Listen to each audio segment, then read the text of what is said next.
Pakaram Danati Swavadantikam Namam Vishnu Padaka Shabasta Uttali Shimate Bhaktivedanta Swami Namane Namaste Saraswati Deve Govani Pachayine Nivashisha Shunyavari Pasata Rishatarine Vanchakapa Tubhasha Kripa Sinubevacha Haritanam Pavanebhyo Vaishnavebhyo Namo Namah Jai Shri Krishna Chaitanya Prabhu Nityananda Shri Advaita Gadada Shivasadi Go Bhaktavinda Hare Krishna Krishna Krishna Hare Hare Hare Rama Rama Rama Hare Hare.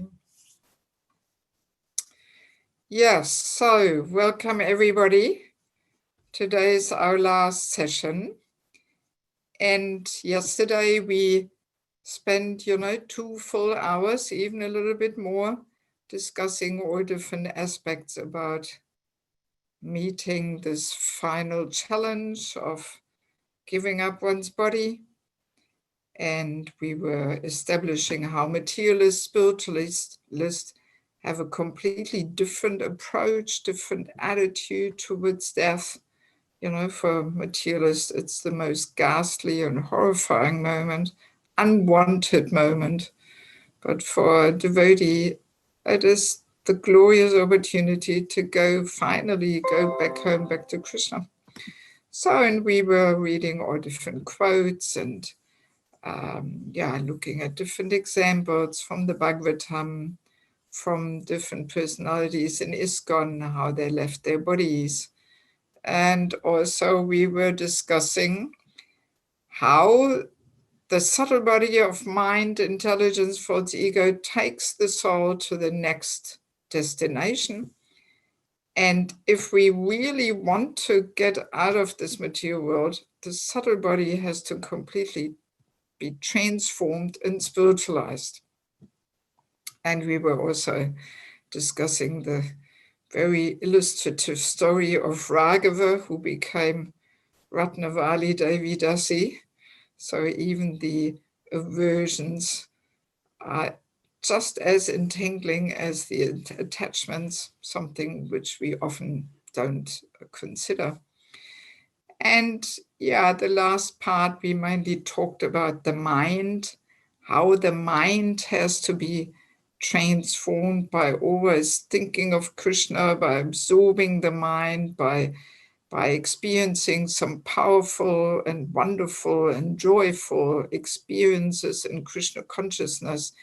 And these wonderful impressions, they can replace the material impressions in our mind, which we have been carrying along with us, from our life before we joined Krishna consciousness, and maybe even from previous lifetimes. There's so much stored there. And we were also talking how the mind is so powerful, and if the mind is absorbed in something higher, then we can transcend the level of pain. And we were talking about His Holiness Bhakti Tirtha Swami's departure, how he was so absorbed through Radna Swami's association. And actually he was very joyful, even though he was externally in a very suffering and miserable condition. And we were also discussing how by the power of the mind, one can really hang around for quite some time in a completely useless body. And how sometimes all different treatments have the purpose to just smash our last hopes for recovery. And that the most, I would say the most difficult, or maybe one of the most difficult aspects of leaving is really to come to terms with it, that now it's time to go. That is such a difficult thing. And to illustrate this, I'd like to share one little story. I was yesterday very briefly mentioning how there was one young devotee from Ukraine in Mayapur who had leukemia. And and how I was trying to accompany him a little in this journey, because my father had just left a few months before, and it had given me a lot of realizations. And I mean, when we stand closer to death, we really need somebody who has a little bit of a spiritual vision on things. If we are surrounded by people who just feel pity for us, and how are you, and are you in pain, and poor thing. I mean, this is the last thing we want to hear. We want to get some transcendental encouragement, and a person can only give this if we have a little bit of a transcendental vision of things. If we are beyond the bodily platform, like this devotee, his name was Bhaja Govinda. He came from Ukraine, and he was the bhakta leader there. He was only 34 and had leukemia. And he was so emaciated. We were having kirtans in his room, and sometimes it was actually during the Mayapur festival, just before Gopurnim. So there was a lot of devotees there. And, some of his friends from Ukraine, they came to his room to have kirtan with us all. And then when they saw him, they sometimes broke down in tears. They just couldn't control themselves. And they were so shocked, the way he looked like now, So, but one has to have a little bit that spiritual vision, that this is just the external body, but there is still that same spirit soul, that same personality is still in this completely useless body.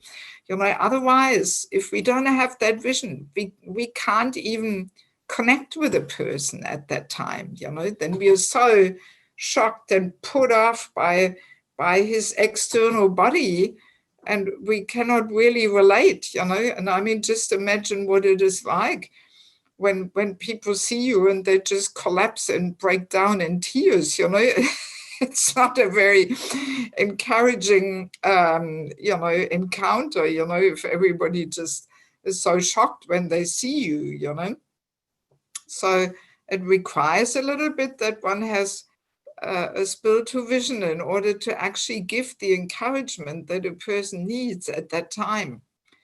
So, and in any case, I mentioned already that I find these BBT paintings are a very helpful way of bringing one's mind to the spiritual world. So when I was there in Mayapur, I actually bought this huge, heavy BBT Krishna art book.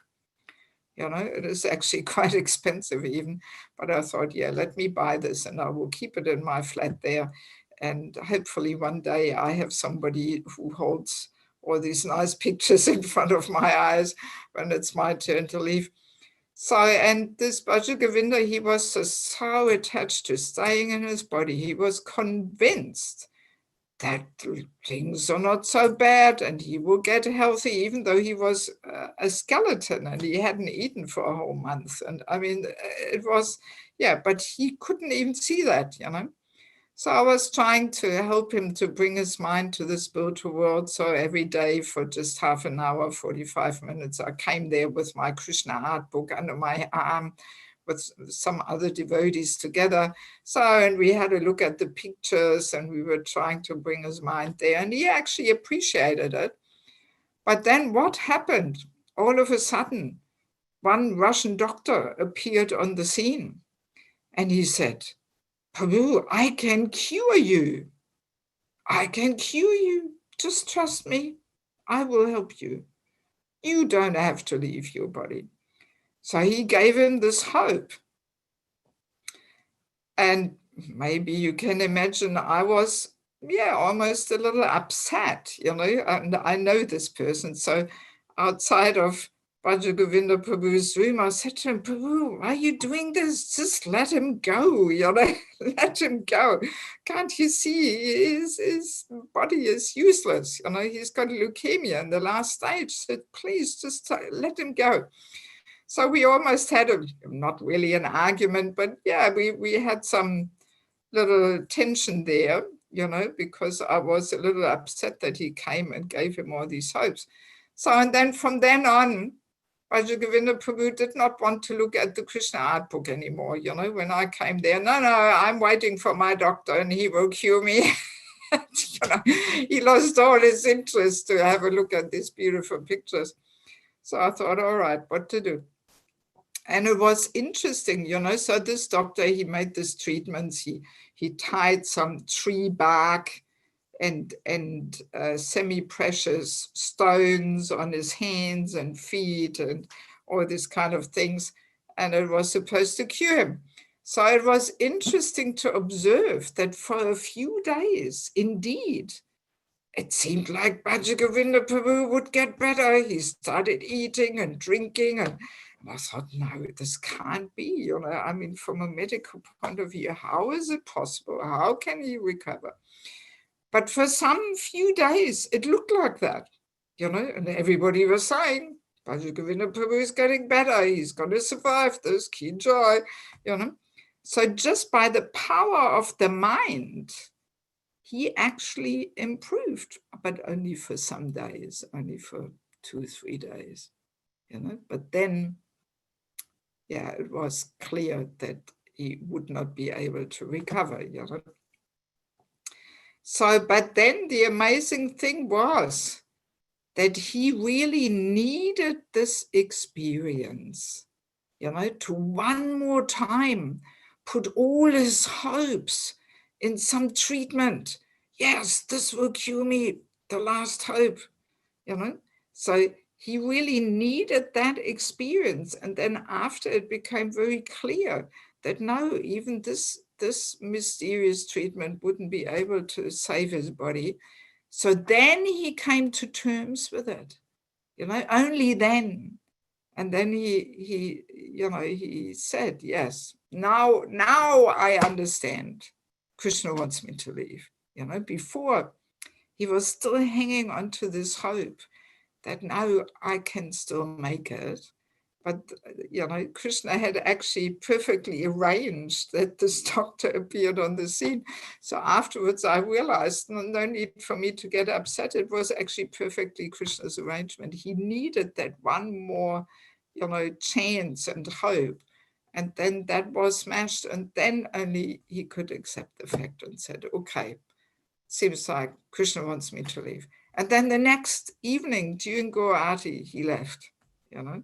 So once we come to this, you know, to this acceptance, once we come to terms with it, you know, then very easily, actually, we can leave, you know, then we can say, okay, Krishna, let me just put myself in your hands so you decide and you take me further, you know.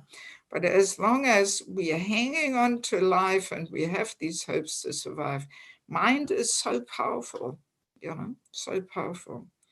So yeah, it was quite a strong experience for me to, which one more time made this point, you know, that sometimes we just have to go through all kinds of treatments and endeavors until we can actually come to the fact of accepting, you know. Yeah, so, and I would like, have you all got the materials for the last session? I hope you do. Lesson number 5.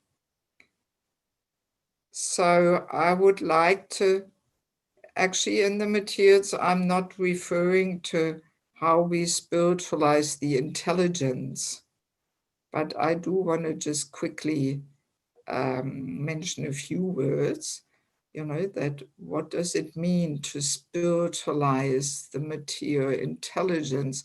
Does it mean we have to forget everything that we learned at the university or something, or what? No, it doesn't mean that, but it simply means that we can see everything in connection with Krishna. That's spiritualized intelligence, that we don't see anything disconnected from Krishna. Yes. So I remember reading the nice story, I think it was in, or it is in Shrutakirti Prabhu's book about Prabhupada, What's the Difficulty, where he describes how he was traveling with Prabhupada to Australia. And they stopped over in some airport somewhere, you know, Indonesia or Dubai or something, I can't remember. So Prabhupada had a headache and he was tired from flying. And he asked Shuddhakirti Prabhu to prepare him an orange. So Shuddhakirti Prabhu peeled an orange and prepared it, offered it and everything, and gave it to Prabhupada. And then Prabhupada said, just see what a wonderful creator Krishna is. He has created this fruit of an orange, which is so juicy and refreshing and tasty and in such a nice color and so wonderfully packaged, vacuum packaged. And just by eating this, you know, orange, I feel refreshed again, you know. So this is just a little example, you know, how Prabhupada actually everything he saw in connection with Krishna being behind it as the supreme creator and controller and also enjoyer, that everything is there for Krishna and he is the origin of everything. So that basically means spiritualized intelligence, you know. And yeah, I mean, a very learned person at the university, he may be so learned, he may have so much material intelligence, but he may have zero spiritual intelligence because he cannot see, you know, behind all his knowledge and information he has assimilated, he cannot connect that with Krishna being behind it. So therefore, all his knowledge and intelligence is useless, it's zero, you know. But then again, a very simple, even, how do you call people who can't write or read? God, I forgot. Anyway, even a person who cannot write, illiterate, sorry, now I know. So even an illiterate, simple Bengali village lady, you know, she may not have much material intelligence at all. She may not have had higher education or nothing, but she may have so much spiritual intelligence that she says, yes, of course there's Krishna, of course. How can it not be? You know, and of course he creates everything, and of course he can do anything and everything. And of course, everything is for his pleasure and so on, you know. So even though a person may have zero material intelligence, but they can have so much spiritual intelligence, yes. So whatever material intelligence we have, whether it is large or small, we have to completely spiritualize it and really see everything and anything with Krishna, in connection with Krishna behind it. And that's basically what it means to spiritualize one's intelligence. You know, and of course, this also happens by regular hearing, by Shravanam and reading Prabhupada's books and so on and so on. But ultimately also, it requires Krishna revealing himself to us, you know, according to our mood of devotion and service attitude and so on. Then Krishna gives the eyes to see, and then the realizations are there, and that also spiritualizes ultimately the intelligence. So that's just a few little comments about spiritualizing the intelligence.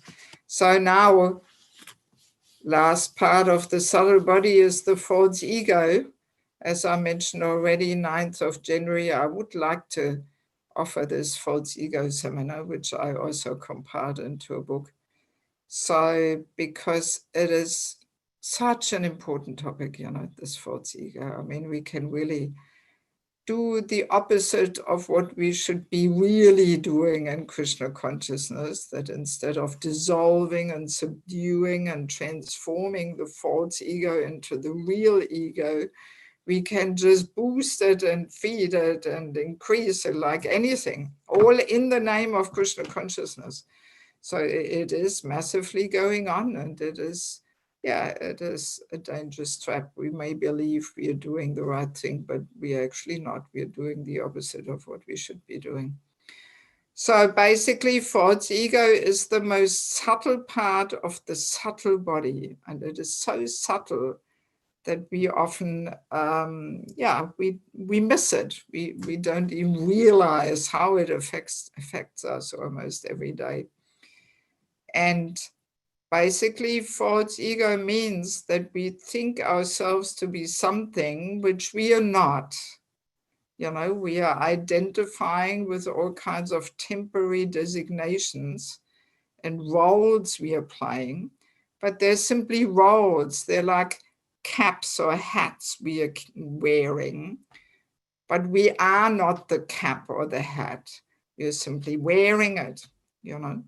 So even in our daily life, we have so many roles we are playing. We may be father, we may be, you know, we may have a role at the temple, a manager, and we may be a husband, and at work we may play a different role. So we have all these hats we are wearing at certain times, but the real me is something else. That's eternal servant of the Lord, Jiva Srupa Nitya Krishna Das. So we are not these temporary designations, but we are eternal servant. So that not so easy, you know, to get away from this false ego. But the problem is that as long as we have these, you know, temporary designations with a referring to the body, we actually cannot really go back to Godhead. They bind us, you know. Yes. If we think we are a woman, we are a man, we are German, we are Ukrainian, Russian, American, Indian, whatever it may be, these designations keep us because it means, you know, the subtle body is not fully transformed and spiritualized. There's still the material aspects there. And then we have to take another birth, you know. And there was also, in regards to this Bhaja Govinda Prabhu there who left his body in Mayapur, I had also this interesting exchange with him because I could see that he was just not ready to leave. And at some stage I said to him, you must feel that you have something really important still to do here in this material world. You know, otherwise, why would he, you know, really want to stay here by hook or by crook? Obviously, he must feel I have something really important to do. So then his answer was, yes, I am the bhakta leader in Kiev. That was his answer. I am the bhakta leader. And then I realized, oh no, you know, he's identifying with this temporary designation of being the bhakta leader in Kiev. And that's what really kept him also, you know, because when you identify with such a role, then naturally you feel, I'm the bhakta leader. Who will take care of my bhaktas? That's me, and nobody else will do it when I'm gone, and, you know. So I immediately said to him, no, Prabhu, you're not the bhakta leader. You are eternal servant of the Lord, you know.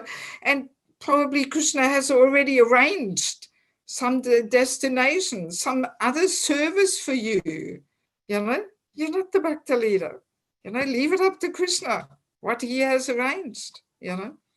So that gave me the realization, yes, if we actually identify with simply being servant, and we simply allow Krishna to decide where and how we will serve, then it is so much easier to leave, you know, then we can more easily put ourselves in Krishna's hands and say, all right, Krishna, all I want to do is serve. So you please arrange where and how and in what capacity I will serve, you know, and then it is much easier to leave. But as long as we hang on to these upadhis, these designations, and we think, I am mother, I am father, I am this, I am that, you know, that will bind us, that will keep us here. And we will think, oh, my children, my husband, this, that, I'm their father, mother, and so on and so on. You know, so yeah, that was also, you know, little encounter there, which very clearly gave me this realization how these temporary designations really bind us, you know? Yes. And let us read a few quotes here in this regard.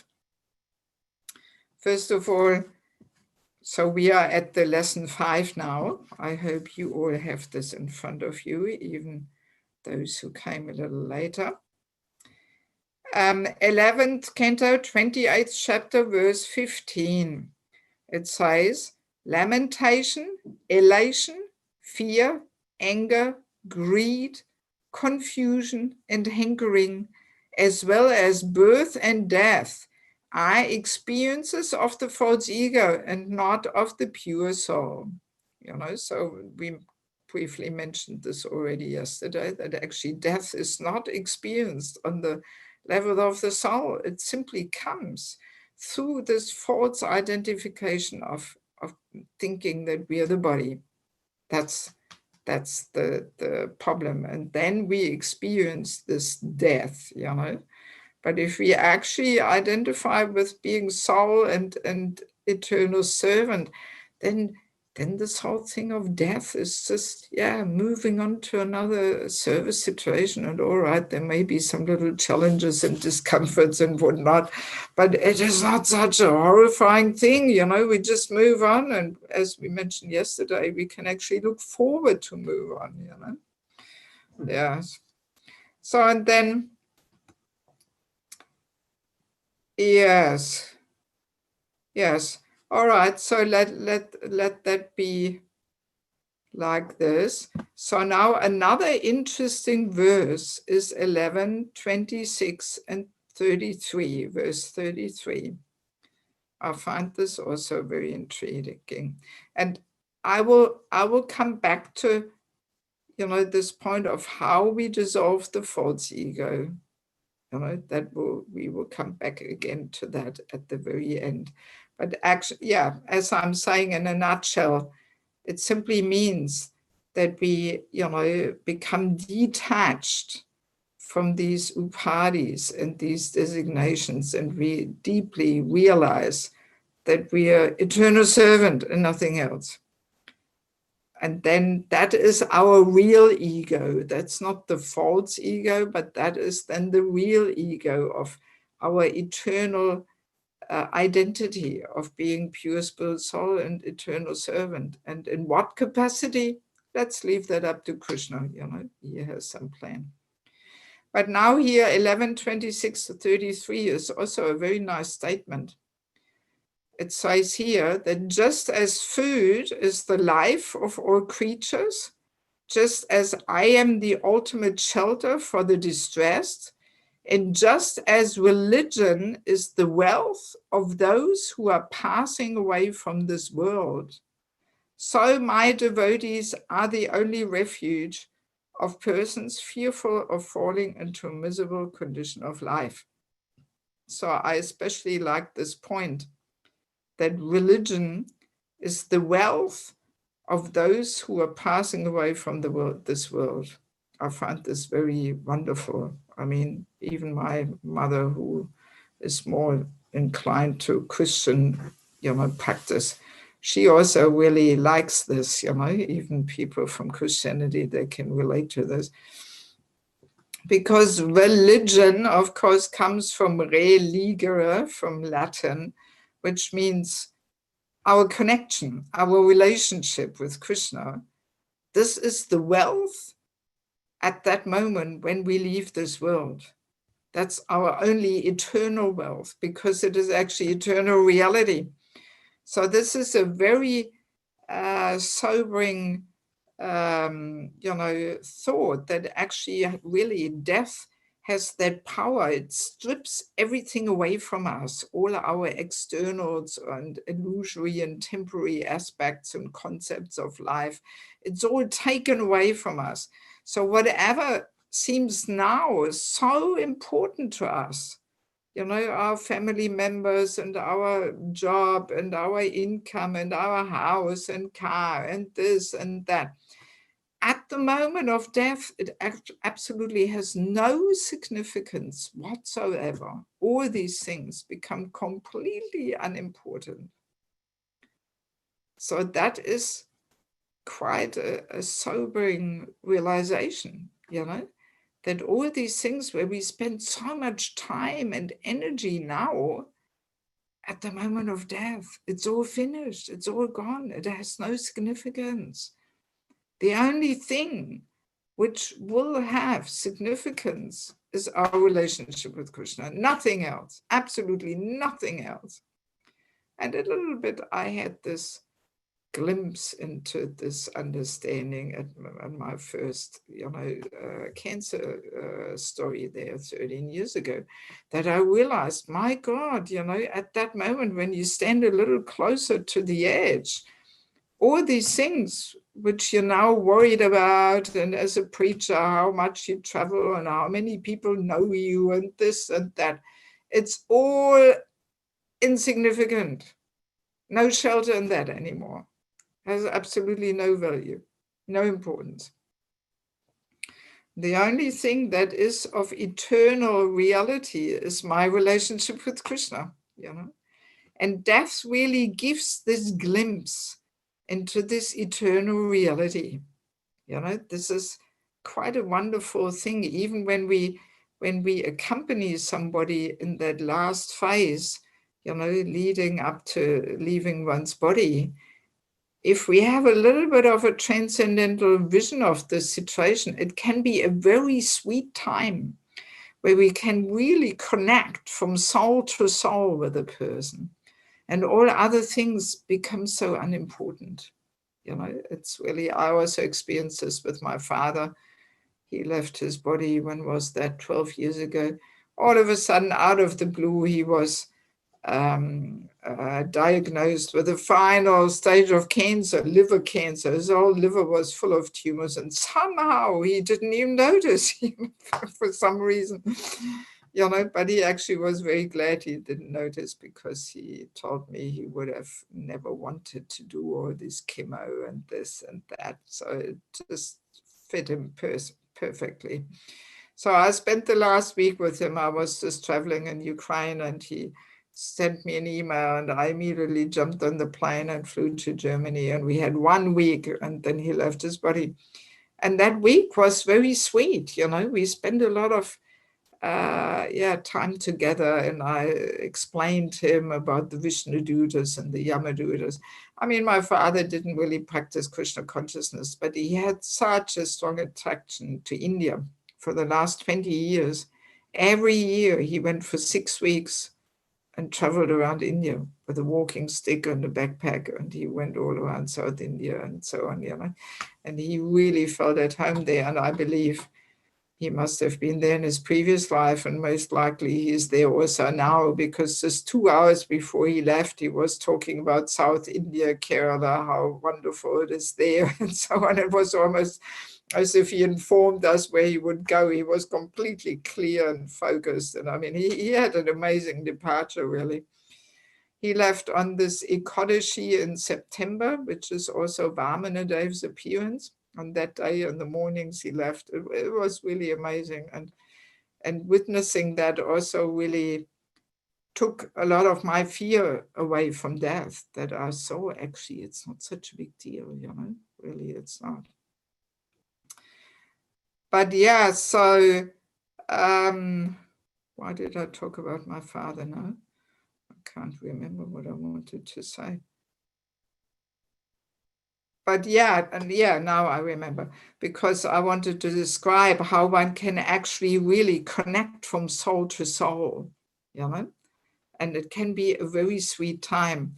And it was quite funny, actually, because I explained to my father, yes, there's the Yamadutas and the Vishnu Dutas, and we want to make sure the right team comes and this and that. And so I asked him, can I put neck beads on your neck and tilak on? And yes, you can do, even though he had never worn tilak and neck beads in his life. But, when I put tilak on him and he asked, so do I have tilak on now? Good. He was very peaceful that he had tilak on. And So when I told him about the Yamadutas, Vishnudutas, then I jokingly said to him, but you probably don't believe this anyway. And he said, no, of course not. And he laughed. I said to him, well, you will see, you will see. So yeah, it was a very, very sweet time, really, but one has to have a little bit of a transcendental vision on the whole situation, But then it was also interesting, just the evening before he left his body, then the next morning, he was getting very restless and he was climbing out of his bed. I had one of these hospital beds in his living room there. I kept him at home so he didn't have to leave in the hospital or something. So he climbed over the bars of this hospital bed and I had to really hold him back. But then he was saying, oh, I have to go. Somebody's picking me up. I have to go, and he was all excited and, and I was calming him down. Not now, a little bit later, just wait. So, and I mean, I have heard this before that some entities appear, before you leave and they invite you. They say, so now it's time to go, and and they somehow indicate that we should follow them and so on, So, and I mean, it was very clear. I mean, definitely not the Yamadutas came. I wouldn't want to say that the Vishnudutas came, but he was so excited and happy. And even when he left, I could feel a very strong, auspicious energy in the room. The whole room was so charged with auspiciousness. I mean, it was amazing. So certainly it wouldn't have been the Yamadutas, because they do look pretty fearful and ghastly. So some entities came who, picked him up there and moved him on, And also another known thing is that just before people leave, they do get one more time really hungry. And they usually ask for their favorite dish, that one more time they eat that. It's almost as if they they want to eat something for the journey, so they're not so hungry or something. So my father liked to eat pineapple, the boiled up, the pineapple comfort, the boiled up pineapple. So he ate this whole bowl of pineapple, and then shortly after he left, So this is also a pretty well-known fact, that I read once a little booklet, about how to take care of people who are just about to leave. And that this was also mentioned that this is very typical for people who leave, that they get hungry again one more time before they leave. And then, I mean, this is also an interesting thing I have to quickly share. I was there with one other Mataji, and we both took care of my father because it's quite intense when somebody leaves and you have to take care of them, and then you have to have your own sadhana or so and something to eat and so on. So I had somebody with me, one Mataji, and she helped with the cooking and so on. So after my father left, she said we should put up a picture of him on our altar there next to the altar, and we should offer some little bowls of prasadam to him. She had heard this. And in those days, I hadn't really heard anything about this. But I thought, all right, no harm. Why not? No harm, no loss. So every day when we offered our prasadam, because I had to empty the whole house, it took me another 6 weeks there to get everything ready until I could go traveling again.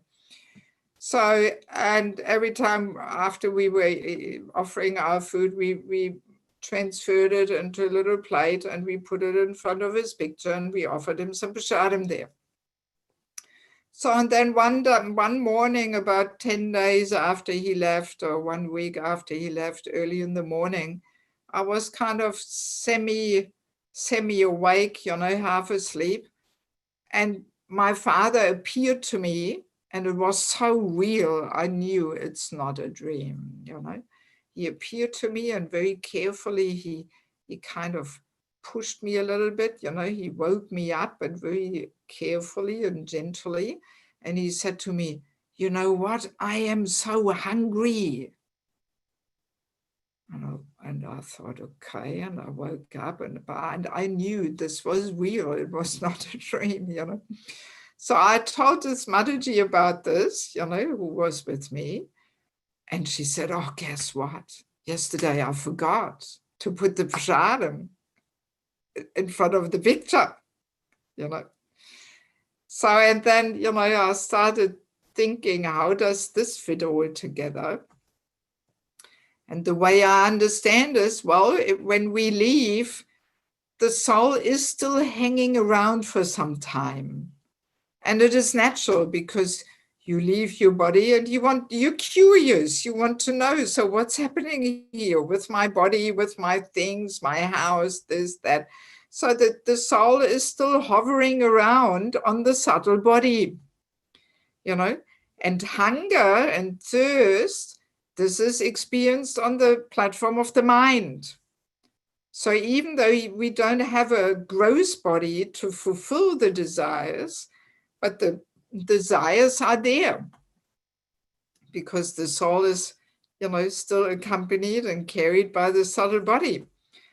So, and this is almost like a ghostly existence, you know, we say, like if people commit suicide or something, so their punishment is that they don't immediately get a new body. So they have to hang around without a gross body, only in the subtle body, until they would have normally given up their body. You know, that can be 10, 20, 30 years or something. So, and this is apparently, people say it is quite a painful and torturous experience because you have all these different desires, hunger, thirst, even sex and desire, this, that, but you don't have a body to fulfill it. So this is a very uncomfortable situation, you know. So, and then I started realizing, yes, this is why this instruction is there, that for about 2 weeks, one should put a picture there. And then the person who is hovering around with the subtle body there, he can actually, through the picture of his body, he can accept that prasadam which we put there, you know. Makes sense to you? Kind of? Yes. Yeah, so was my explanation about the whole situation, you know. So that's why, I mean, I haven't really researched the whole thing, but I have also heard this in India and Bangladesh, that this is the practice, that when somebody leaves their body, you offer them for about 2 weeks, you have a picture there and you offer the prasadam. So, I mean, there must be something to it, you know. So, and I understand it in that way, you know. Yeah, so there's another nice little quote here, 5th canto, 10th chapter, verse 12. In the purport, Prabhupada says, while we are in the human form, we should put an end to this nonsensical stage performance. We should come to our original constitutional position, known as Krishna Consciousness. So I really like this nonsensical stage performance. Those who know me a little bit, they probably have heard this from me many times. Yeah, I find it such a wonderful description of life in the material world, you know, that we can really imagine every life as being one stage performance. So we are on the stage and we play our role. Okay, this life, I'm a German woman, I'm a Ukrainian man, I'm this, I'm that. And oh, I'm so busy. I have so many things to do, running here, running there, this, that. So, and then all of a sudden death comes, show is over, curtain is closing, dum, dum, dum, dum, it's all finished, you know. And then next stage performance, dum, dum, dum, dum, curtain is opening again. So this lifetime with something else in a different part of the world. And again, we really take it in. We are so identifying with it all and think, oh, this is all so important and I'm so busy and all like that, running around, you know. And then again, show is over, finished. And like that, it goes life after life. And then one life may be in the dog's body, barking away. You know, even a dog has also, you know, a dog's intelligence and dog's mind and dog's false ego. He really identifies with being the dog, and I have to bark here. And who are you? Whoa, whoa, whoa. And I have to protect my master. You know, this is dog's false ego. So like that, lifetime after lifetime, nonsensical stage performance. It really hits the nail on the head. That's what material life is all about. Yeah. And yes, and I mean, a little bit, we may also experience this. And I have spoken to devotees also who were also close to leaving their body, but then they, you know, recovered. And they also shared that, wow, you know, when you actually stand closer to death, you realize show is over. You know, all the things which I've spent so much time and energy and interest for, it's all over. It's finished. No significance. And then easily there can be some lamentation there. You know, oh, I blew it again. I didn't give enough attention to what is really important. My relationship with Krishna, real, eternal, factual, eternal reality. I blew it again. You know, I got sidetracked. I got distracted. I didn't give that enough attention and energy and endeavor. You know. And also once one devotee told me, I think it was actually, you know, a non-devotee who was lying on his deathbed, just about to leave.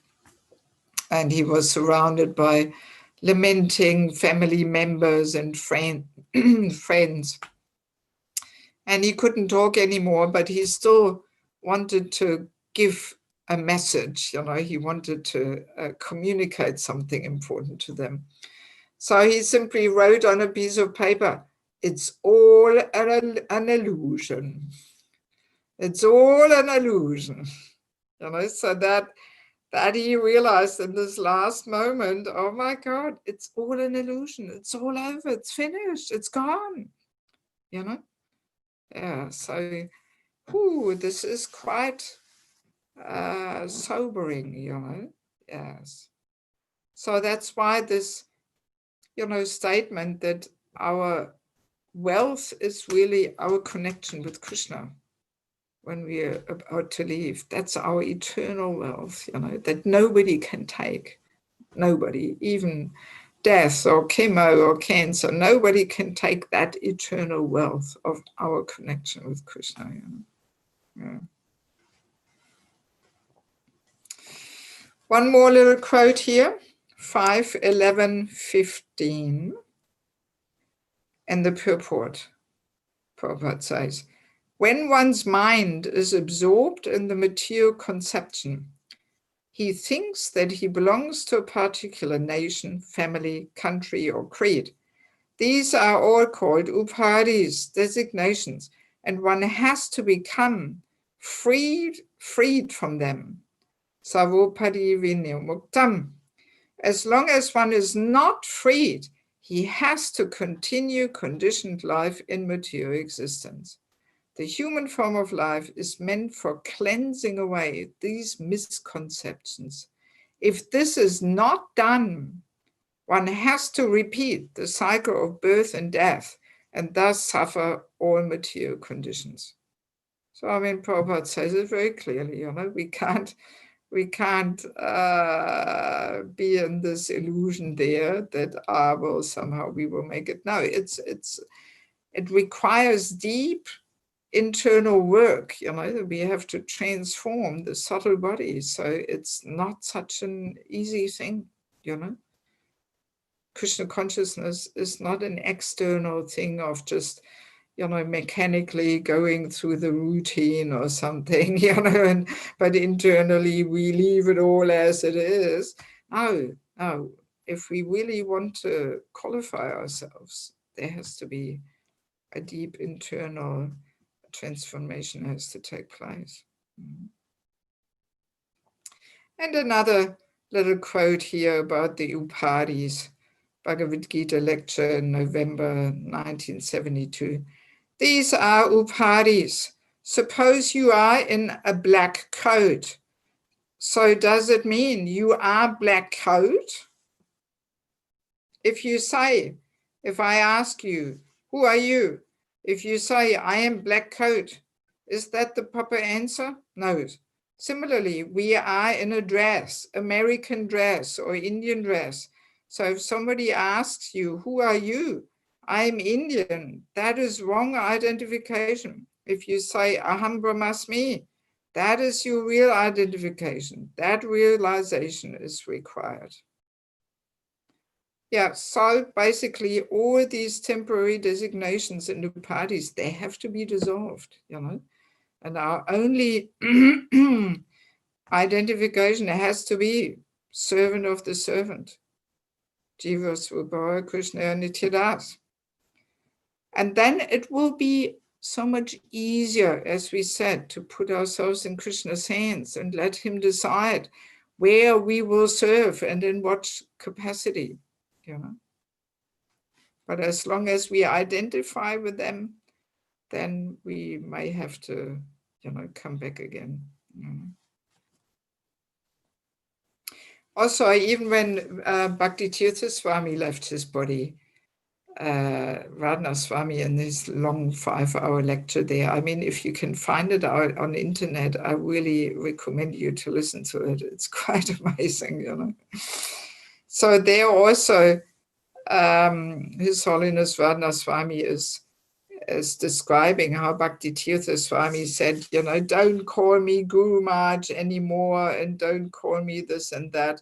You know, I don't want to hear about it. I'm not Guru Maharaj and, you know, I am simply eternal servant. So don't call me all these names anymore, you know. And he also withdrew, you know, quite strongly from devotees and this and that. And he was just in the hands of a few caregivers and then with His Holiness Radna Swami. And, you know, and he withdrew from, you know, so many people and all this. And this seems quite a natural thing that if you're about to leave, you kind of don't feel like having all these people around you because you're withdrawing, you're extricating yourself from all this situation in the material world and all that, and you know, you just want to be a bit aloof and separate from all that, and you don't feel like having too many people around. Of course, Prabhupada's departure, he asked everybody to come so they would, you know, be there, and that would intensify their and deepen their relationship with Prabhupada so that Krishna consciousness would go on. So that's why Prabhupada called them all to come to Vrindavan and be there, you know. Okay, well, let me see if we have any questions so far about what we discussed before we get to the second part of the today's session. We still have this one quote answering the question which came up yesterday. What will happen if for some external reason we can't fix our mind on Krishna, we can't remember him? So we will read that in a minute. But do we have any questions about what we discussed so far? Is there anything? I'm trying to understand. Susmita wrote something, but I didn't understand. Is there any question or not? Maybe I should just enable the microphone.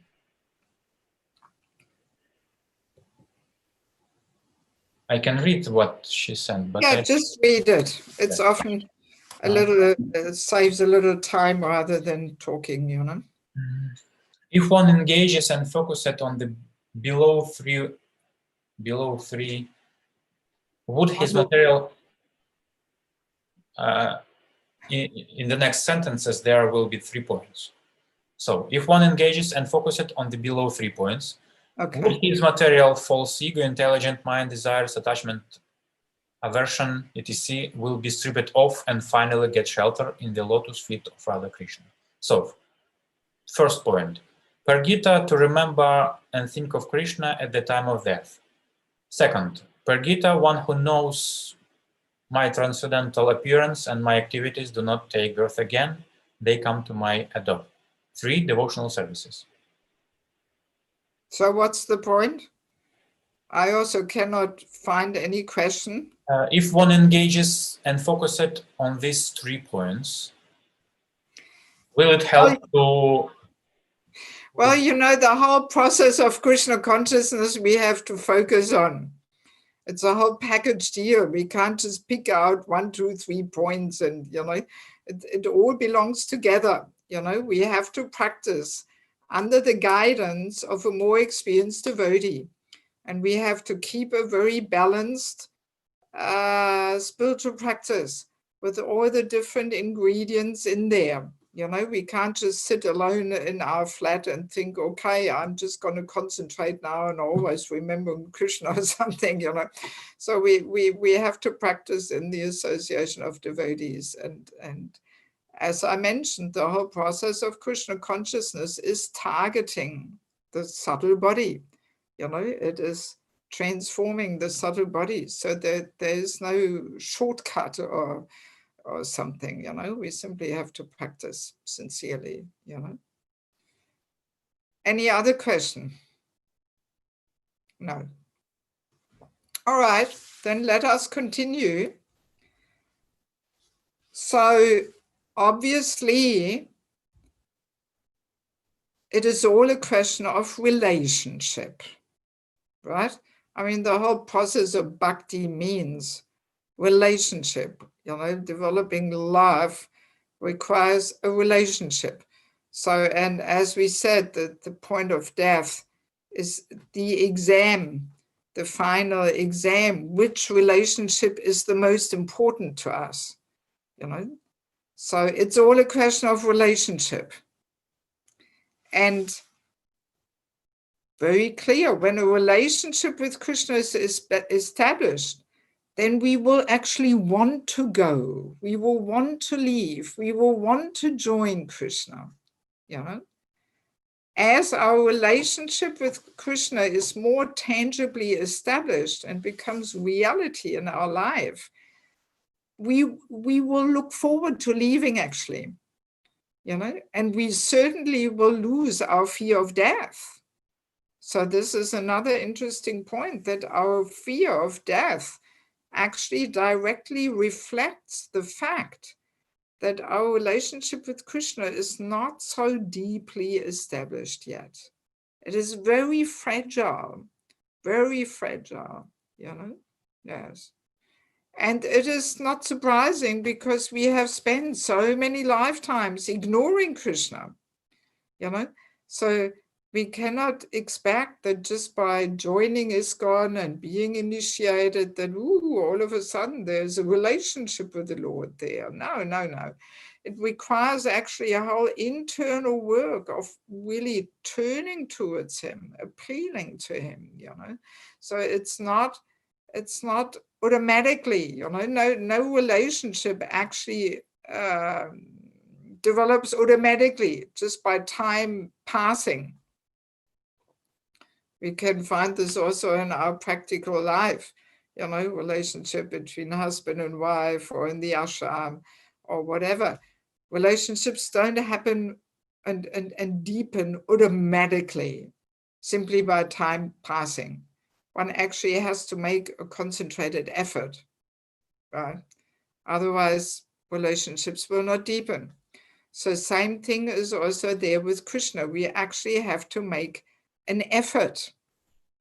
And I remember once in Ukraine, there was one Mataji just about to leave her body. And the devotees asked her, so you want to go to Krishna? And she said, no. And everybody was shocked. What? You don't want to go to Krishna? Why is that? And she gave quite a significant answer. She said, actually, I have no relationship with Krishna. Yes. So even within so-called Krishna consciousness, we can very easily completely cut Krishna out of the picture. This is possible. It is happening. You know, people keep themselves so busy with services and projects and running.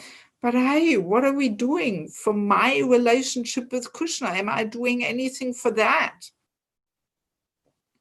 And this, of course, is taking place in chanting, which I already mentioned, you know, the whole circle, the whole journey of this discussion.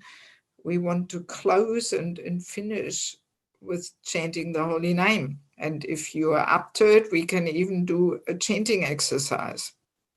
Even if you don't have your beads now, doesn't mean you have to run off and look for them. You can just chant on your fingers or whatever. So let us wait. But yeah, that is, you know, the chanting. The chanting is where we build this connection. It is in the holy name. All our other activities, even deity worship, you know, what do we really see when we worship the deities, you know? Unless our relationship is tangibly established through the chanting of the holy name, we will see only some statues there, you know? We will not really see Krishna there. So the main and foremost way how we actually build this relationship is through chanting the holy name. Because as we all know, Krishna and his holy name, we've heard it many times, they're non-different. And this is quite an amazing thing if we more deeply think about it, that Krishna is extending himself into the material world by giving us his holy name. And that gives us the possibility to re-establish our relationship with him. So that is quite amazing.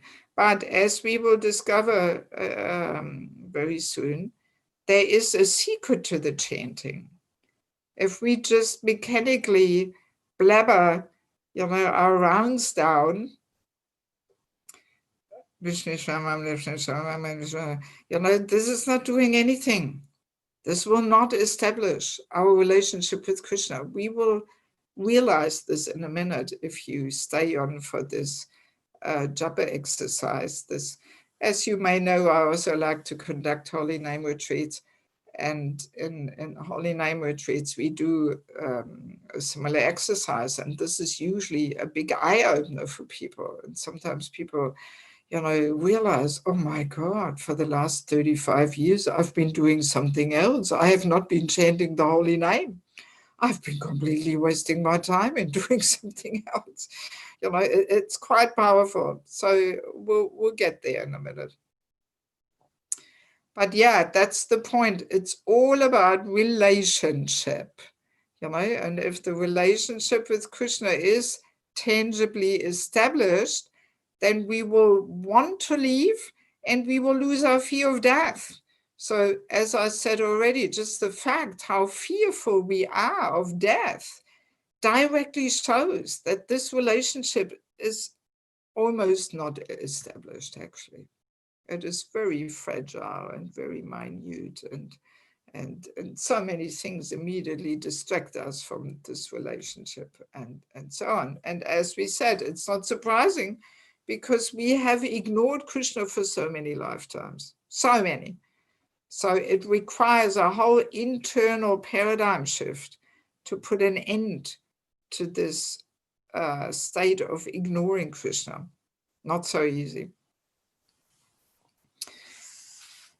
And 11.7.6 also answers the question which came up yesterday, and I think we also quickly read it yesterday. Now you should completely give up all attachment to your personal friends and relatives, even if they're devotees. That's the question that came up yesterday, you know, if our relatives are devotees. So, is it still so important, to detach ourselves, or is it good enough to just remember them? So, completely give up all attachment to your personal friends and relatives and fix your mind on me. Thus, being always conscious of me, you should observe all things with equal vision and wander throughout the earth. And finally, go back to Godhead.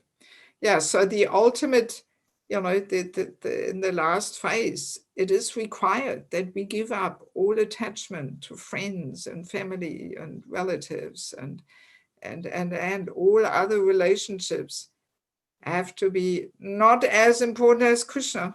That has to be the main and foremost relationship. And if we remember Krishna alone, then we go to him. So now the answer to the question, what will happen if for some external reason we somehow cannot focus our mind on Krishna? Even though we have developed some bhakti in our heart, some attraction, some genuine love and feelings for Krishna. So there is, that must be in the same verse. I can't quite remember that. That must be the purport to 1176, actually.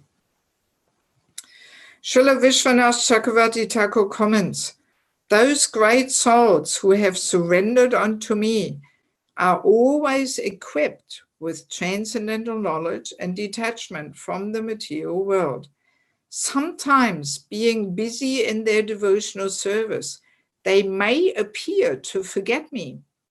However, a pure devotee who has achieved the platform of love for me will always be protected by such sincere devotion.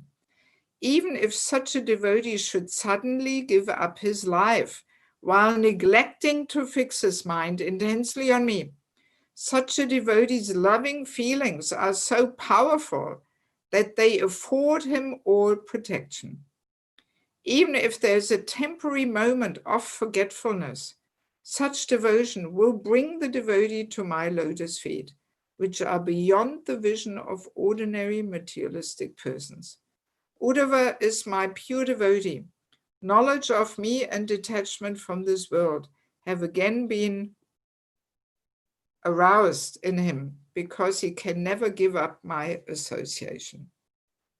So a very nice explanation, So even though a devotee may temporarily, be in so-called forgetfulness of Krishna, not being able to maybe focus his mind, but if there is some relationship, that's the point, if there is actually a relationship with Krishna, then that relationship will save us, And, well, how will it save us? Because Krishna will appear somehow anyway and on the platform of our mind. And he will allow us to remember him anyway. And because the heart has, is flooded with these loving feelings of that relationship with Krishna. So that will bring us to Krishna's lotus feet. But we can't take this lightly and think, okay, so it means, even if we can't remember Krishna at that moment, anyway, it's all right. I've been chanting Hare Krishna for 35 years, no problem. No. All a question of relationship. So we can't cheat there and we can't pretend there is a relationship if there's no relationship. So Krishna knows. He is there in our heart and he can see how much of a relationship is there or not there, right? Yes, but very clear, Krishna is a person. Krishna is a person. So if we actually, really try our whole lifetime the very best to really dedicate ourselves and we follow his instructions and we apply ourselves to the process of Krishna consciousness. So then even if there is some situation where a person cannot fix his mind on him, Krishna being a person, he will understand, he will come towards us, he will help us, But Relationship has to be there. That's the whole point. Yes.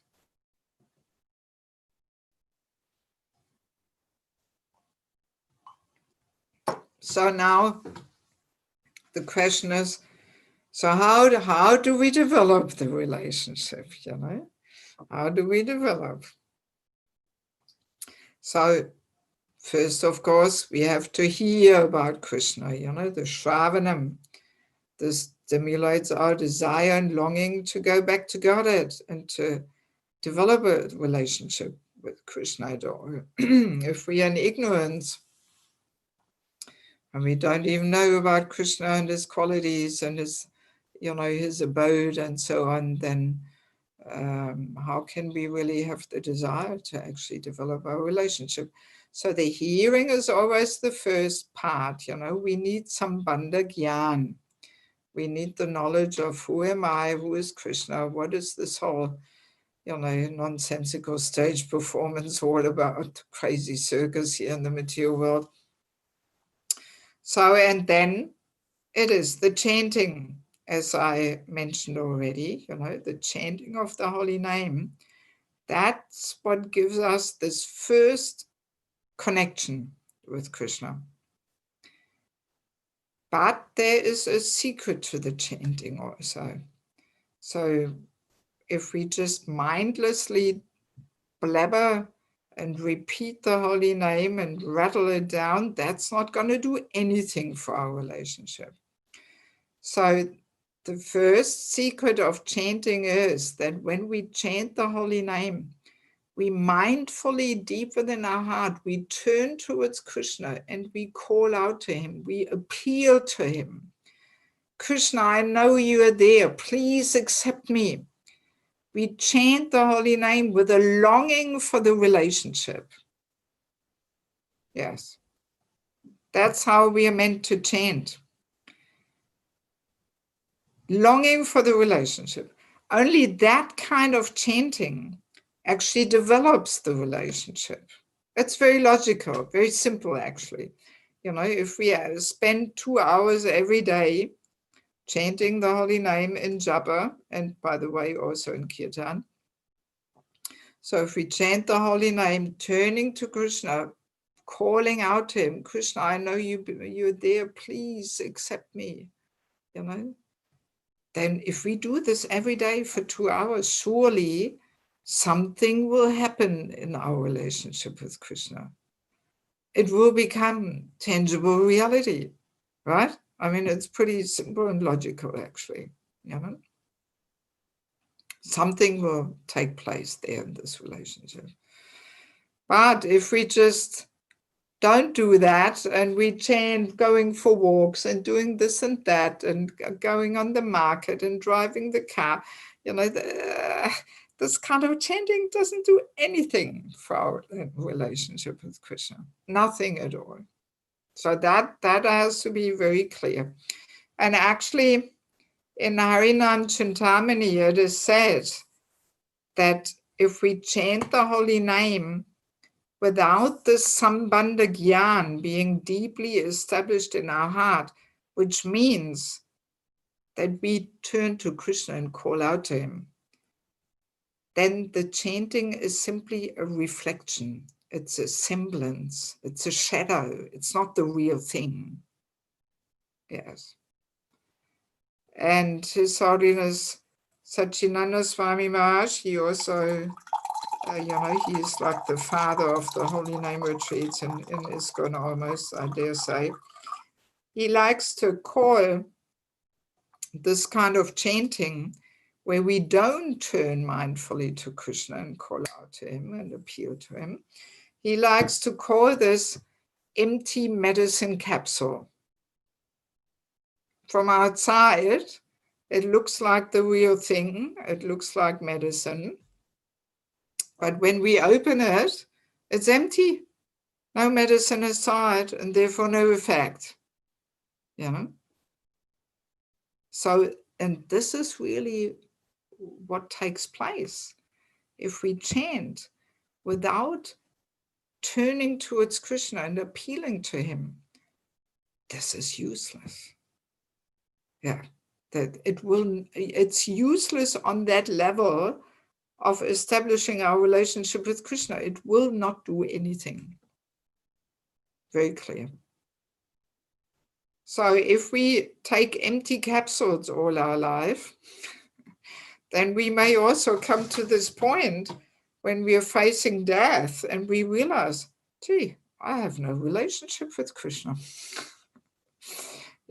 Yes, it may await us, that destiny.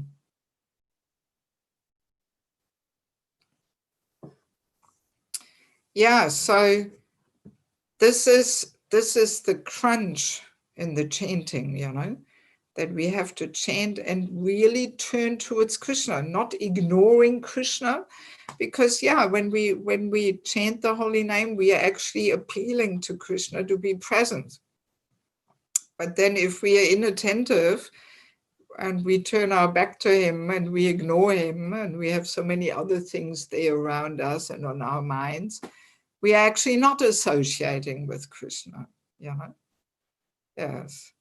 And we may even get reactions for ignoring him and receiving him in a very disrespectful manner. So that's what takes place when we chant inattentively, when the mind is distracted thinking of so many things, or when we do so many things while we chant. This inattentive chanting is useless, actually. It doesn't really help to build the relationship with Krishna. So on this exactly, I would like to try now with you that we are chanting one round, everybody at their own speed. We chant one round and we simply try this. We deep within our heart, we try to turn to Krishna and feelingly call out to him with a longing in our heart for the relationship. Please, Krishna, accept me. I know you're there, longing for the relationship. Let us try this, just one round, everybody at their own pace, and I will mute myself here so you don't hear me and we can nicely concentrate on our own sound. I think this is better rather than you hearing me chant. So let's not leave the conference. Let's stay together and chant this one round as a little exercise, turning to Krishna and feelingly appeal to him. And then after one round is finished, I have to say I'm a pretty slow chanter. I usually take 10 minutes for one round. So then we come together again and maybe we can share what our experience was, whether we found it easy or difficult or whatever. So let us do that. All right? Everybody's fired up? Yes? Yes. Okay, good. So let us try one round.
Gaura Premanandi, Hari Hari Bol.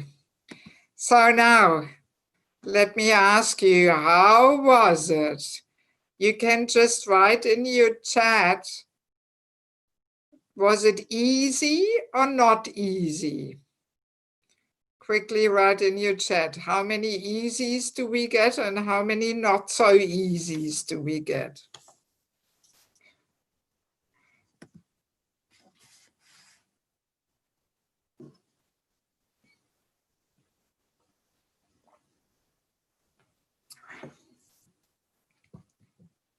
So,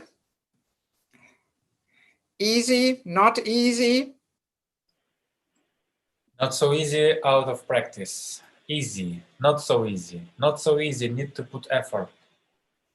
Yeah, I'm glad most of you say not so easy, because it really is not so easy. You know, we are just so much in the habit of ignoring Krishna. That's the problem. We think we can get by quite nicely without him. You know, that's what we think. We don't really feel this urge and this helplessness and this longing for Krishna. We think, oh yeah, Krishna's there, especially on Sunday feast. And unfortunately, Corona crisis, no Sunday feast, or maybe Sunday feast. But in any case, you know, we don't have this longing for Krishna, and we are just so used to ignore him for many lifetimes.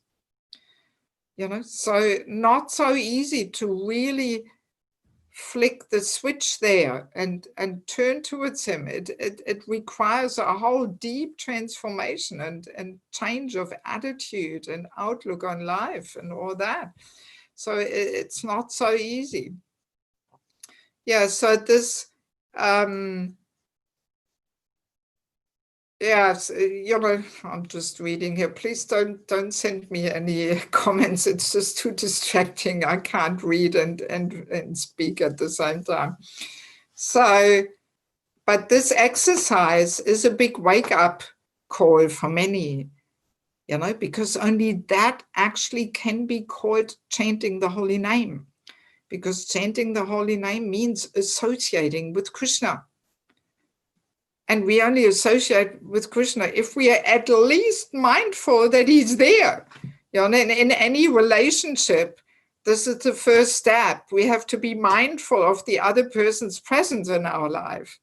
You know, even in our daily relationships, if we ignore each other and we are completely impersonal towards each other, then relationships will not develop. So the first step in any relationship is that we are at least mindful of the person's presence there. We turn towards him, we give him some attention. Same thing is there in our relationship with Krishna, you know, and that has to happen when we chant the holy name. That's the time when we build that relationship, when we reconnect and reestablish our relationship. But this only takes place if we chant and mindfully turn towards him, you know. Yes. Yeah, I mean, really, usually every year around Christmas, I have this nice holy name retreat in Ekachakradam, Lord Nityananda's birthplace outside of Mayapur. So this is the first time for about 10 years that I'm not there. But yeah, I mean, at this holy name retreat, I've had Prabhupada disciples even taking part, and many of them have shared this, that they said, oh my God, what have I done the whole time? I've done something else. You know, often we take this in a very mechanical way, that just mechanical routine business. We just try to finish these rounds and get the numbers done. But yeah, we often don't put so much emphasis on the quality, you know, that it's a whole deep process of chanting the holy name. It's not some external thing of just rattling down the numbers, but there is a certain quality of feeling to it. And I mean, Prabhupada also gave this analogy of chanting like a child helplessly calling out for his mother, you know. That's how we're meant to chant, like a child desperately, helplessly calls for his mother. Mother, I need you right now. You know, this is actually how we should be chanting, you know, with an intense, desperate helplessness, calling out to Krishna, you know. And interestingly, that the child who cries desperately for his mother doesn't have the problem of a wandering mind, right? The child doesn't say, oh, strange. Every time I cry for my mother, I'm thinking of all these other things with whom to play and what to play and where to play. No, no. You know, the child has no other thought. There's no room in his mind except for this one thing. Where is my mother? I need her now. So this very clearly makes the point that our problem of the wandering mind is actually that we don't feel truly helpless. That's the problem, which comes because we are proud. You know, that's why Mahaprabhu says, Trinada Pisunichana, you know, that we can only chant the holy name in a humble state of mind. Then we feel helpless. But yeah, our lack of humility makes us feel confident and, oh, yeah, I can do it all. And yeah, Krishna is there, but anyway, you know, I know what I'm doing. And you know, and then there's no helplessness there. And then we can't really call out to him and long for him, you know. Yes. And then the relationship will not develop, you know, as when we recite the 10 offenses in the temple. Sometimes we put this Bengali verse before, Bahujanma Kariyare Shravanam Kirtanam, Tabutana Pade Krishna Pade Premadana. So that means, you know, one can chant the holy name for many, many lifetimes if we commit the 10 offenses, and we will not get the desired result. Many, many lifetimes. So, and inattentiveness is the 11th offense, which is the root cause of all other 10 offenses. So yeah, and that's what it means, you know, if we chant without longing for the relationship, it will not develop our relationship with Krishna. And we can indeed chant like this for many, many lifetimes.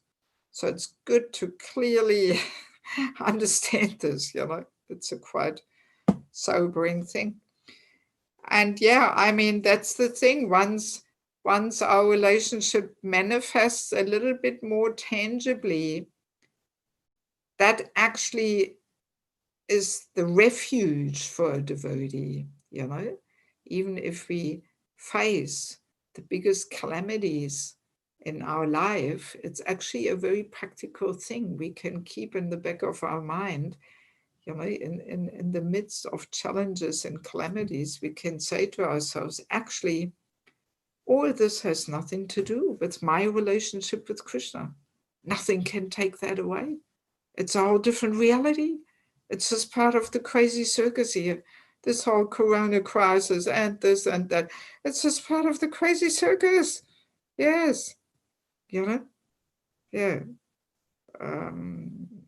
Nonsensical stage performance, purport causes, you know.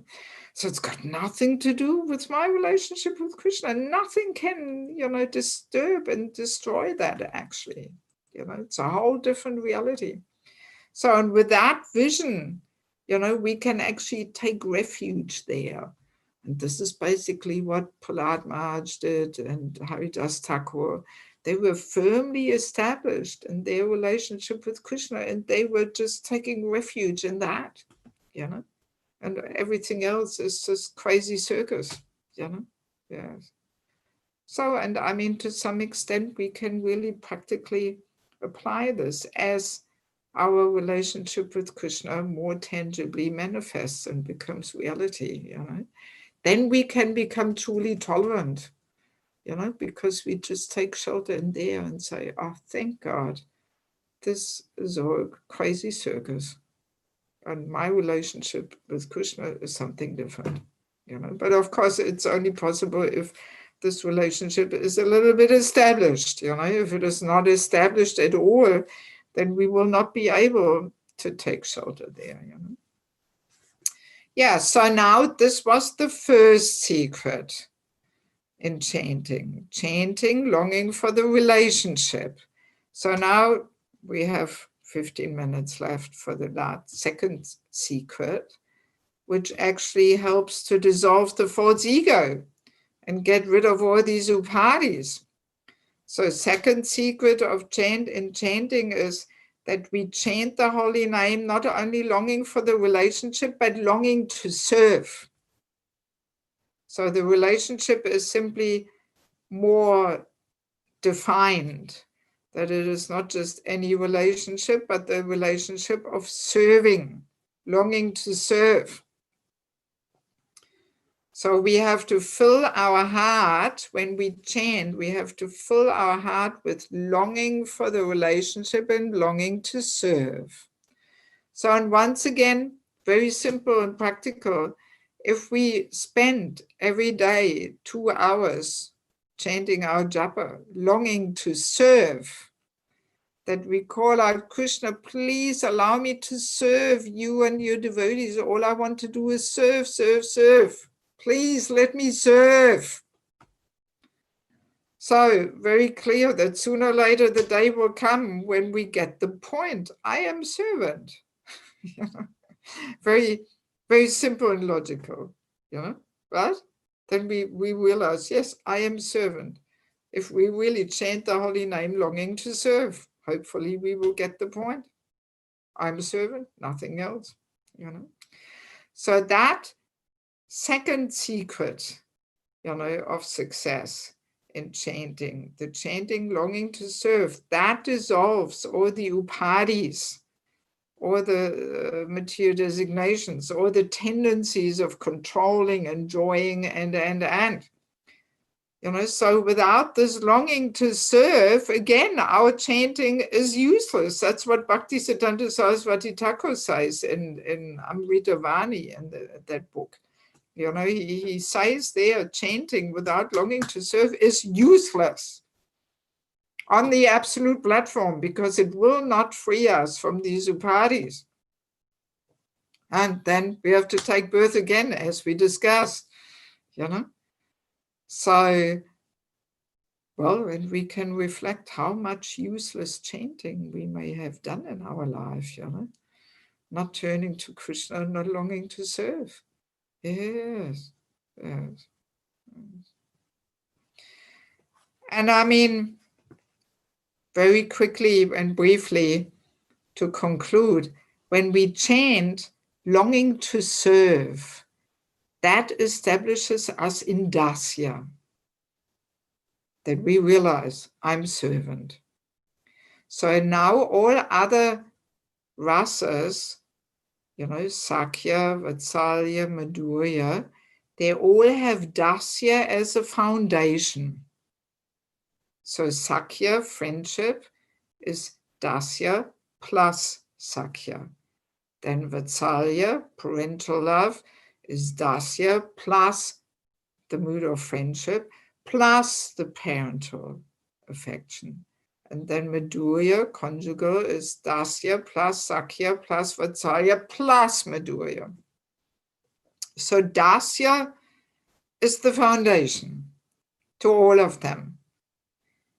Because sometimes we may ask, especially talking about leaving one's body here, so how do we actually find out what eternal relationship we will have, and what will be our identity in the spiritual world, and so on? I'm sure we sometimes wonder this, and we actually should wonder this. So all we have to worry about is chanting longing to serve.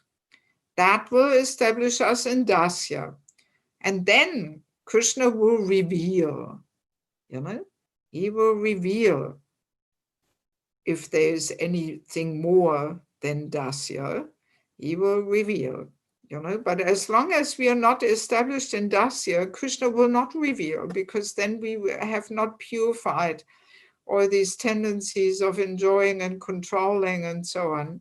So then Krishna cannot reveal, anything, what identity we have in the spiritual world, because we will simply use it and misuse it. That revelation we will misuse for sense enjoyment. So that's why Krishna will only reveal when we are freed from all these upadhis and tendencies to enjoy and control. And that will come through the chanting, longing to serve. So all we have to worry about is chanting, longing to serve. And then in due course of time, Krishna will reveal, what is our eternal relationship with Krishna. So no need to speculate, and even reading all kinds of Goswami literature and this and that. The chanting, it's in the chanting actually. We have to free our hearts, from these designations. And then reading this, Goswami literatures, and this may nourish the revelation which Krishna has given already. It will nourish that, But we can't just try to understand from our mind and intelligence just by studying and reading. That's not the process. It's through the holy name. Yeah, so in that way, the chanting, longing to serve, that frees us. And so now sometimes the questions comes up, people say, but I'm serving already all day. How can I possibly long to serve anymore? I'm already doing what I can, So we are not asking for more service, and we are not asking for a particular service, but we simply are begging to, condense this desire to serve, boil it down, thicken it, purify it, pure service mood, So it is more the quality that the Vaishnava humility makes us feel that actually we're not really doing anything. We're just playing around, So when will the day come when I actually really give myself, I sacrifice myself in service? When will that day come? Because no matter how much we do, Vaishnava humility makes us feel like I'm still not really doing much, and whatever I'm doing is not pure, and I'm not giving my heart and soul in service, I'm just giving 5% or 10%, but not 95%, and I'm doing my service mechanically without actual love and affection and so on, so we are longing to finally get to the point where we truly sacrifice ourselves in service. And another point is that, devotional service is ever increasing, unlimited, The whole realm of transcendental experience is unlimited, no end to it, ever increasing. So that's why, a devotee never comes to the point where he or she feels, oh, I'm already doing so much, I'm already trying my best. And, no, it's ever increasing, And once we get a little bit of a glimpse into the ever-increasing nature of devotional experience, transcendental experience, we feel whatever little I'm doing is nothing compared to the unlimitedness. So that's why pure devotees like Bhaktivinoda Thakur, they lament, oh, I'm such a materialist, when will the day come when I finally surrender to Krishna? Because they have insights in the unlimitedness of devotional experience. And therefore, whatever you have seems nothing compared to the unlimitedness. But a beginner who doesn't even have insights into the unlimitedness, he thinks, oh, whatever I'm doing is so much already. How can I possibly do more than what I'm doing, or experiencing more than I'm experiencing? Like that. Yeah, so chanting the holy name Longing for the relationship, that will build the connection. Longing to serve, that will free us from the upadis, you know. So, and to close the whole journey and circle here, so the ultimate goal of the Vanaprastha Ashram is actually exactly that, to deepen our hearing and chanting, because that is the foremost way to prepare for death, especially the chanting, you know. Yes. Okay, we've got a hand up there. Padma Sundari Mataji. Yes. Hare Krishna. Hare I asked that question, Adi Purusha Prabhu. I asked him, why do we have to pray for service? We can just serve. Yeah? And then he said to me, by chanting, that we are serving the holy name. And this changed my whole outlook on how do we say, on chanting. Then that was for the first time that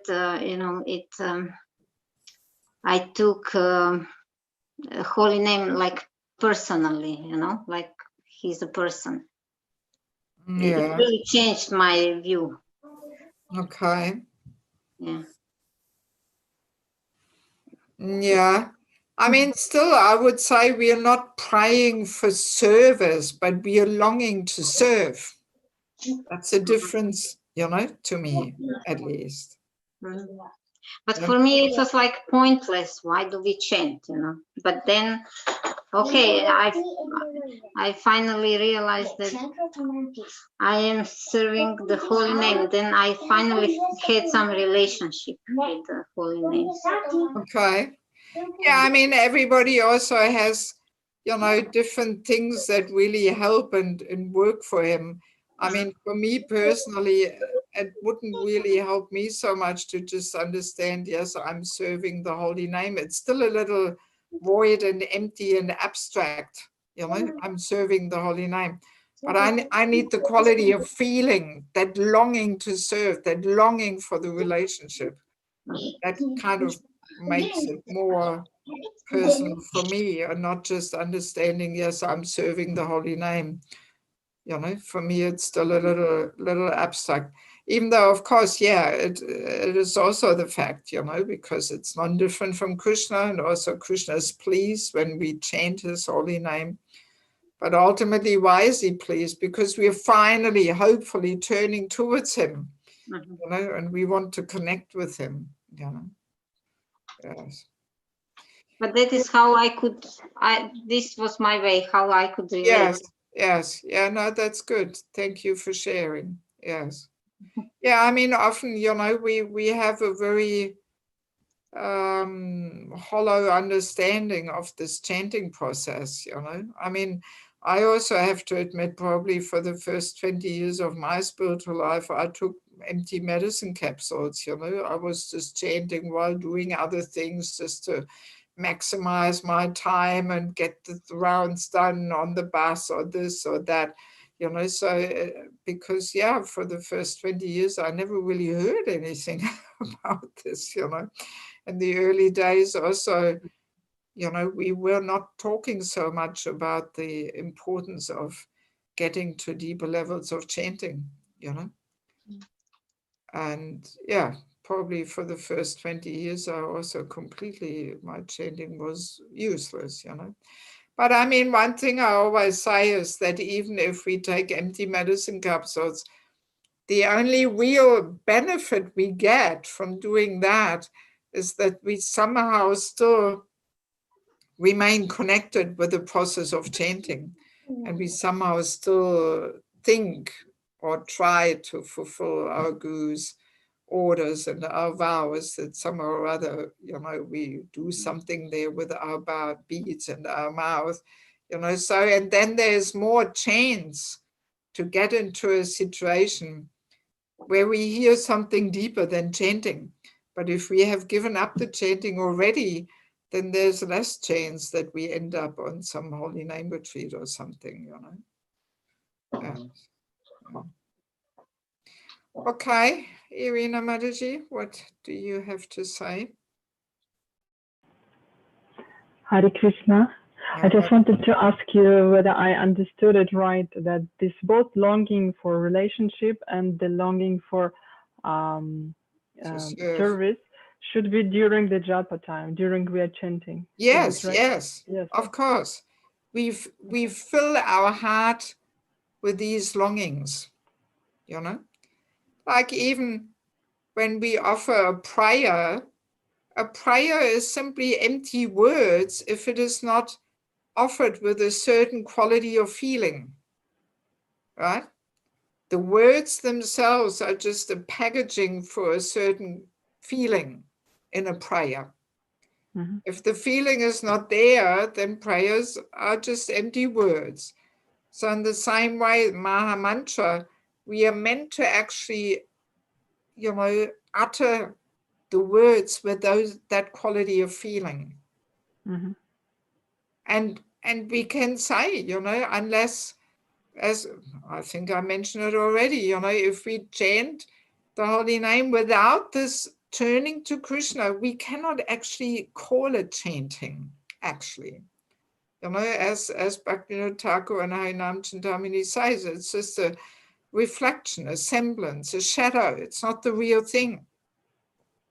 So because sometimes people say, well, Prabhupada said, if we follow the 4 regulative principles and we chant 16 rounds every day, we will go back to Godhead. Yeah, well, let's understand more deeply what it means to chant 16 rounds, just to mechanically rattle them down without turning to Krishna, longing for the relationship, longing to serve. Strictly speaking, we can't even call this chanting 16 rounds, Yes. So there's some deeper understanding to it, what it means to follow the instruction of chanting 16 rounds. Yes, yes. Not such an easy thing. As we saw with Raghava Prabhu there, who came back as Ratnavali. He was also chanting 16 rounds, following the 4 principles, but still he didn't make it in this life. So it is not such an easy thing, not such an easy thing. We have to more deeply understand what it actually means to chant, and the chanting without this feeling of longing for the relationship and longing to serve, we cannot even call it actually chanting. We're doing something else. We're just pronouncing the syllables, the alphabet, but it's not the holy name. What to do if we cannot produce these feelings? What to do then? Sometimes we cannot feel it. Yeah, well, it's like that. I mean, I observed myself that at least a certain peace of mind is necessary to really scratch together some sincere feelings. If the mind is too busy, there's too many issues in the mind, then it becomes more difficult. But if the mind is more peaceful, then it is easier, So some days we may find that it is more easy to really, call out and turn towards Krishna. And other days, there's so many things going through our mind that it is very difficult, But in any case, I mean, I've heard this answer that, yeah, we should helplessly cry out to Krishna. So if we can't cry out to Krishna, we should cry about that we can't cry out to him, But somehow or other, we have to start crying out, And I mean, Gaur Govinda Maharaj also gave this nice analogy. He said an ISKCON temple is like a crying school where we learn to cry out to Krishna. And this is actually very nice because it's really the essence of the whole process of Krishna consciousness, to really cultivate this helpless dependence and really call out to Krishna. That's really what we are learning here, So, yes. So, at least we should know that we are meant to chant like this, and we can simply lament about that fact that we can't cry out, Or maybe, you know, we can pray to Lord Nrsimhadev to remove the obstacles, you know, and which are ultimately arrogance, pride, independence, all these things. They're the obstacles that prevent us from sincerely crying out to Krishna. You know? Okay, do we have any other questions?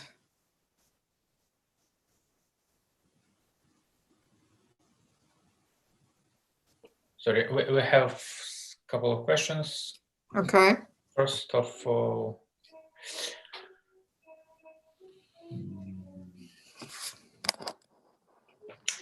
from Chandana Paul.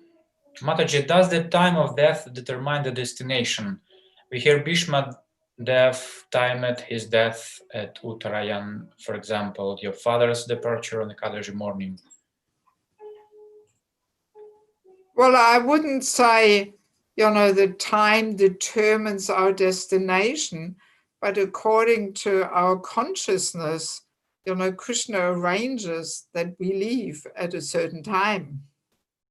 You know, I would see it that way around. It's not simply the time. That almost sounds like it's a coincidence, you know, whenever, you know, we leave, ups, okay, we go here, we go there, depending on the time. But no, it's the other way around, you know, if we are actually in good consciousness, then Krishna arranges things that we leave in an auspicious way. So, and any kind of Vaishnav, you know, festival or Ekadashi is always auspicious departure. It simply shows, you know, that the person had an auspicious departure. But it's not that he had an auspicious departure because he left on Ekadashi, but no, because he had a certain consciousness.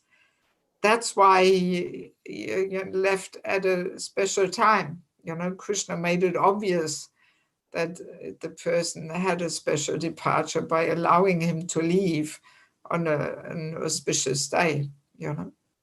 Like in regards to my father, for example, what he had is that he had a very nice service attitude. Yes. He was willing to do anything for me.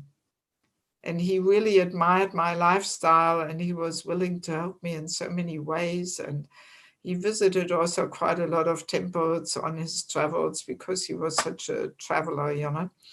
He was always saying, I'm a sannyasi, you know, I'm traveling. So, yeah, and he had a very nice service mood, really. And I feel this is what Krishna rewarded him for, you know. And every letter he was starting with Hare Krishna, every time when I was meeting him, Hare Krishna. So, you know, he actually chanted the holy name on Namabas, actually, because it was in a very innocent way, you know. He didn't, in that sense, he didn't commit any offenses because he was in a very innocent and yet very respectful way. He was, you know, uttering the holy name. So that's actually Namabas. Even though, interestingly, he didn't follow anything else much. You know, he gave up eating red meat, but he still ate a bit of fish and a bit of chicken sometimes. But nevertheless, you know, that innocent and respectful utterance of the holy name, that is actually Namabas.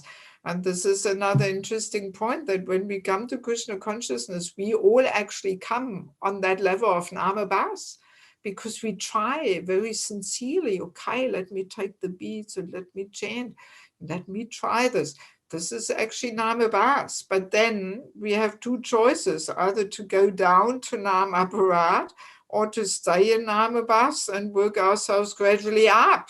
And the problem is that most of us, we take the first route and we go down to Nam Aparat. And then to, you know, struggle and get ourselves out of this Nam Aparat is so much effort, and often we're just drowning there in Nam Aparat, you know.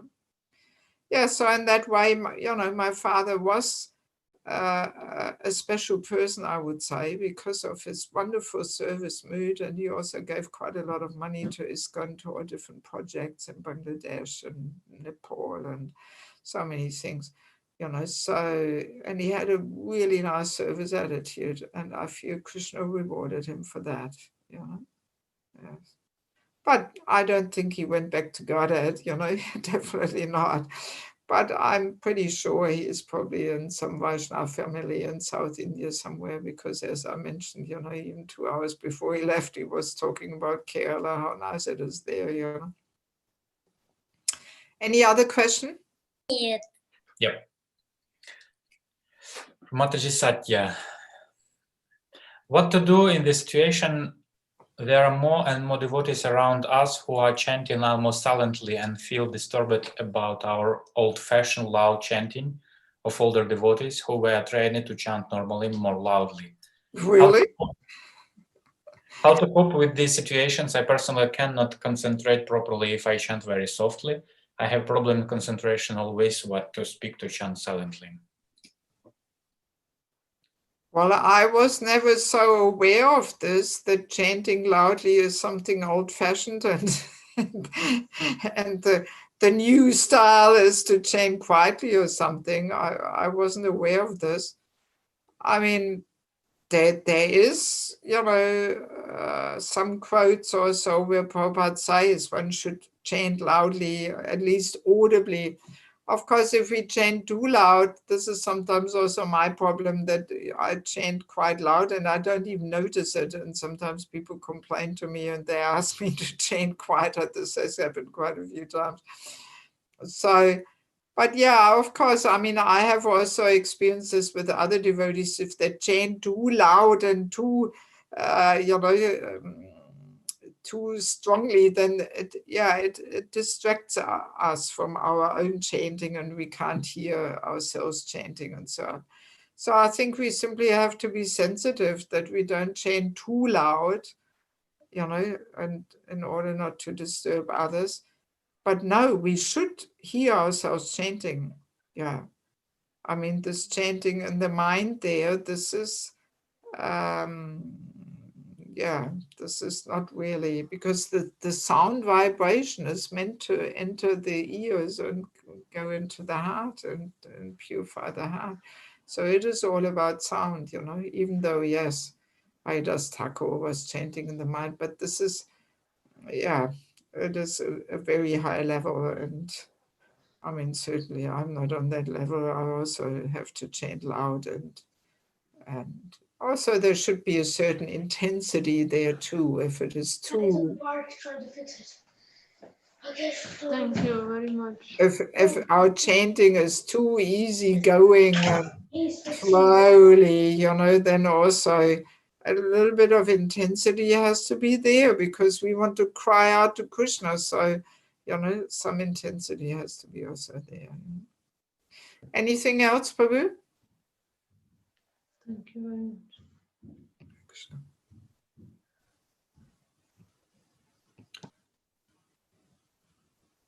Do we have anything else, Elder Prabhu?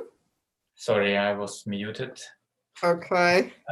One more question from Susmita Mataji. Okay. Hare Krishna Mataji, if a devotee is touched by Krishna, where Krishna was revealed himself to him and has some magical experiences with Krishna by his mercy, like can see the deity as a live deity and many more real life every moment experience with him. Question is, how should this devotee serve the Lord, and should the devotee reveal this secret to devotees so that they benefit from the experiences? For example, this devotee experiences reward and punishment for living a Krishna conscious life, which is a learning experience for others. Also, should this devotee be scared of being judged and crazy, or being proud, or any adversary? Okay. Well, the answer is very clear. Sadhu will never reveal his personal transcendental experiences and feelings. No. That is meant to be kept completely confidential and privately. We are not meant to share them, simply because the danger is too strong that this mood of showing off enters, and we want to be seen and recognized as such an advanced devotee where Krishna appears. In other words, sahajya, becoming a sahajya. This tendency is very strong in Kali Yuga, that we pretend and we want to gain fame and name and adoration by, showing ourselves as being so advanced. So that's why, Vaishnav mood is that we don't share these things, not even with guru, with nobody, absolutely nobody, just to protect ourselves from this tendency for sahajya. Very important. Sometimes people, they like to talk about their dreams and how Krishna appeared and this and that. No, we don't share them. We keep them completely privately, completely. And also Krishna just does not reveal himself to people who have this tendency of showing off and, telling everybody their personal experiences and all that. It's something very personal and private, which we don't share. Yes. Okay, anything else? No. No? That's all. That's all. Well, it's also, according to my watch, it's 6:45 here in the evening, and according to your time, it's maybe something different. Yeah, so on that note, we are closing our seminar on the Vanaprastha Ashram. So thank you so much for being such dedicated participants and coming every day again, even though it is quite quite a long seminar, for 5 sessions every day, 2.5 hours or something. So yeah, thank you for participating, and I simply hope it gave you some little insights into this whole topic of the Vanaprastha Ashram, that it is not some, some completely non-descriptive, thing where we don't know anything about or something. So I simply hope it gives you something to work on. We had these 3 practical principles of simplifying our surroundings, simplifying our external, simplifying our eating. So that is something where we can all start working on, according to our life situation. And yes, so I simply wish you all the best. Is this Sadhumati Saki? Yes, Hare Krishna. Yes, so now I recognize you. I was always wondering who is behind the sadhu name, it's you. Okay, good. Yes, Thank you. I turned off the video because the signal is much better then. Yeah, that's true. Yeah, that's a fact. If your internet is not so strong, then Yes. yeah, it is better to turn off the video. Yeah, well, thank you for joining us. So you are in Croatia? Yes, in Zagreb. Yes. And how is life there? Oh, a little slow because of this pandemic. Yes. Do you have temple programs or nothing? Yes, we have, but with limited number of people. Yes. With 25 people can be at Sunday feast. Yes. And you're allowed to sing? Because here in Germany, officially, we are not allowed to sing anymore. Oh, really? Yeah. Yes, we are, but with a mask on. Yeah, no, I mean, here in Germany, officially, you're not allowed to sing. But here in Himachalam, we're in the forest, we're away from everything. So, of course, we are singing, But in Cologne, today, they have Sunday feast, first time without singing. Oh, too bad. Yeah, this is pretty austere for devotees, having a program without singing. But they are thinking of doing japa instead, so this is also a solution, but it's not the same as kirtan, So, and where is Lucia from? Where are you from? Let me get to know my participants here in the last minute. Can you, yes, where are you from, Aditi?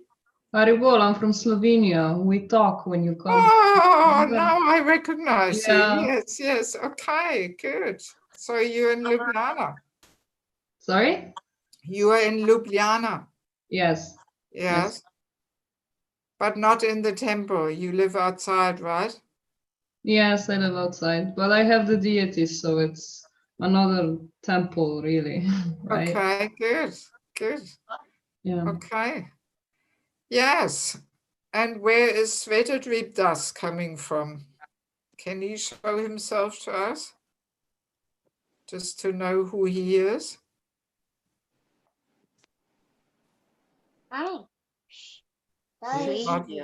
He's not available. What about Chandana? Chandana Paul, where is she from?